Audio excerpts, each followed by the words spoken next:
Shalom saudaraku yang saya kasihi dalam Tuhan. Salam sejahtera bagi kita semua. Terima kasih untuk semua saudara yang telah setia mengikuti channel Kristen ini. Terus dukung channel ini agar dapat menjadi berkat bagi banyak orang.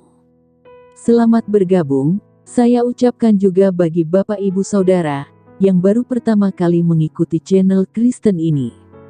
Mari kita bertumbuh bersama dalam pengenalan akan firman Tuhan. Sebelum lanjut video ini, jangan lupa tekan tombol like, subscribe, komen, serta tekan tanda lonceng, agar saudara mendapat pemberitahuan video-video terbaru dari channel Kristen ini. Selamat mengikuti doa. Mari, sebelum kita mendengarkan firman Tuhan, kita bersatu hati, kita berdoa. Bapa di surga, Bapa di dalam nama Tuhan Yesus Kristus, saat ini kembali lagi, kami akan mendengarkan firman Tuhan. Kami siap untuk mendengarkan firman-Mu. Berikanlah kami pengertian, untuk setiap firman yang akan kami dengar. Biarlah firman ini, boleh menjadi rema dalam kehidupan kami. Dalam nama Tuhan Yesus kami berdoa. Amin. Judul renungan hari ini, Sampai Memutih Rambutku. Ayat bacaan firman Tuhan terdapat dalam Yesaya 46 ayat 1-13. Dewa Bel sudah ditundukkan, Dewa Nebo sudah direbahkan, patung-patungnya sudah diangkut di atas binatang, di atas hewan yang pernah kamu arak, sekarang telah dimuatkan sebagai beban pada binatang yang lelah, yang tidak dapat menyelamatkan bebannya itu. Dewa-dewa itu bersama-sama direbahkan dan ditundukkan, dan mereka sendiri harus pergi sebagai tawanan. Dengarkanlah aku, hai kaum keturunan Yakub, hai semua orang yang masih tinggal dari keturunan Israel, hai orang-orang yang kudukung sejak dari kandungan, hai orang-orang yang kujunjung sejak dari rahim. Sampai masa tuamu, aku tetap dia, dan sampai masa putih rambutmu, aku menggendong kamu. Aku telah melakukannya, dan mau menanggung kamu terus, aku mau memikul kamu, dan menyelamatkan kamu. Kepada siapakah kamu hendak menyamakan aku, hendak membandingkan, dan mengumpamakan aku, sehingga kami sama? Orang mengeluarkan emas dari dalam kantongnya, dan menimbang perak dengan dacing. Mereka mengupah tukang emas, untuk membuat Allah dari bahan itu, lalu mereka menyembahnya, juga sujud kepadanya. Mereka mengangkatnya ke atas bahu dan memikulnya, lalu menaruhnya di tempatnya, di situ ia berdiri, dan tidak dapat beralih dari tempatnya. Sekalipun orang berseru kepadanya, ia tidak menjawab, dan ia tidak menyelamatkan mereka dari kesesakannya. Ingatlah hal itu, dan jadilah malu, pertimbangkanlah dalam hati, hai orang-orang pemberontak. Ingatlah hal-hal yang dahulu dari sejak purbakala, bahwasanya akulah Allah, dan tidak ada yang lain, akulah Allah, dan tidak ada yang seperti aku. Yang memberitahukan dari mulanya, hal yang kemudian dan dari zaman purbakala, apa yang belum terlaksana, yang berkata, keputusanku akan sampai, dan segala kehendakku akan kulaksanakan. Yang memanggil burung buas dari timur, dan orang yang melaksanakan putusanku dari negeri yang jauh. Aku telah mengatakannya, maka aku hendak melangsungkannya, aku telah merencanakannya, maka aku hendak melaksanakannya. Dengarkanlah aku hai orang-orang yang congkak, orang-orang yang jauh dari kebenaran.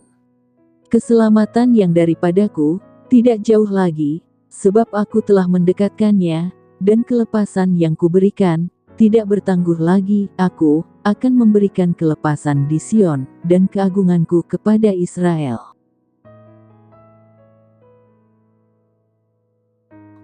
Bapak Ibu Saudara yang terkasih, jika ada pertanyaan, seberapa setiakah Allah Israel menyertai umatnya, maka jawabannya adalah, senantiasa setia. Walaupun ada kalanya bangsa itu tidak setia, Allah selalu memberikan peringatan dan hukuman kepada mereka, sehingga bangsa itu berbalik kembali kepada jalan Allah. Di masa lalu, Allah tetaplah Allah umat-Nya, dan senantiasa mau menanggung mereka. Allah mau memikul, dan menyelamatkan mereka sampai kapanpun. Sangat berbeda dari Allah Israel, Allah-Allah buatan manusia, tidak mampu melakukan apa-apa. Allah-Allah buatan itu adalah Allah yang tidak bisa bergerak dari tempatnya, dan tidak bisa menjawab seruan orang yang berdoa kepadanya. Bukankah sia-sia jika kita menyembah Allah seperti itu? Allah ingin manusia segera sadar malu akan pekerjaan dan waktu yang mereka korbankan secara sia-sia. Allah menghendaki umat-Nya berbalik kepadanya. Disinilah firman Allah diperdengarkannya, keselamatan darinya sudah dekat, Ia akan membebaskan Sion, dan memberikan keagungannya kepada Israel. Rencana Allah adalah rencana keselamatan yang baik untuk bangsanya. Tidak lama, Ia marah, dan tidak selamanya Ia menghukum. Pada akhirnya, Tuhan kembali menyatakan bagaimana bangsanya dapat diselamatkan. Jadi saudaraku yang terkasih, kita patut mengucap syukur bahwa Allah kita adalah Allah yang menaklukkan Allah-Allah lain di dunia ini. Tuhan juga Allah yang penuh kasih. Tuhan senantiasa memperhatikan kehidupan kita.